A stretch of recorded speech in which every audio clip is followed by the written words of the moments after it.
ایسی نماز پسند ہے، نماز ٹھہر ٹھہر کے پڑھا کرو، اللہ کو ایسی نماز پسند ہے۔ صبح فجر کی نماز سے اپنی نماز پہ غور کریں گے کہ میں ٹھہر ٹھہر کے نماز پڑھ رہا ہوں یا ٹکریں مار رہا ہوں، تسبیح پوری ہوئی نہیں، رکوع ختم ہو گیا، تسبیح پوری ہوئی نہیں، سجدہ ختم ہو گیا، پہلا سجدہ ہوا ہی نہیں، دوسرا سجدہ بھی لگ گیا نہیں۔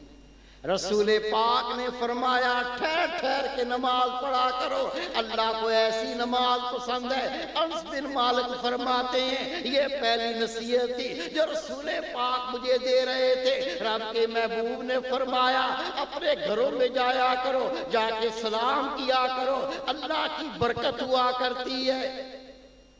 ہم کیسے سلام کریں؟ بیوی کو سلام کریں، بیوی کو سلام کرے، اس طرح تو روک ڈالے کہ بیوی کو سلام کرے، بچوں کو سلام کریں، بچوں کو چھوٹے چھوٹے بچے ہوتے کیا تو رسول پاک سے بڑا ہو گیا؟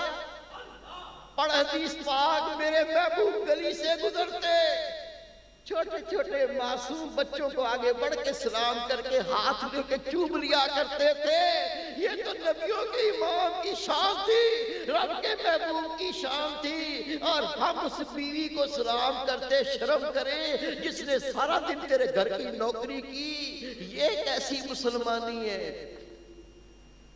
بچوں کو سلام کرو، بیوی کو سلام کرو، چھوٹے بھائیوں کو سلام کرو۔ رسول پاک فرماتے ہیں گھر میں جایا کرو، گھر والوں کو سلام کیا کرو، گھر میں برکت ہوگی۔ رب کے محبوب نے فرمایا جب راہوں پر چلا کرو ہر مسلمان کو سلام کرو، اللہ رستے میں جتنے گناہ ہوتے ہیں اللہ سارے معاف کر دے گا۔ پھر رسول پاک نے فرمایا انس بن مالک غور سے سن، انس بن مالک غور سے سن، ایک لمحے کے لیے بھی، ایک گھڑی کے لیے بھی کسی مومن سے حسد نہ کرنا، ایک لمحے کے لیے بھی کسی مومن سے حسد نہ کرنا۔ انس بن مالک یہ میرا طریقہ ہے، جو میرے طریقے سے محبت کرے گا وہ مجھ سے محبت کرے گا، اور جو مجھ سے محبت کرے گا جنت میں میرے ساتھ ہوگا۔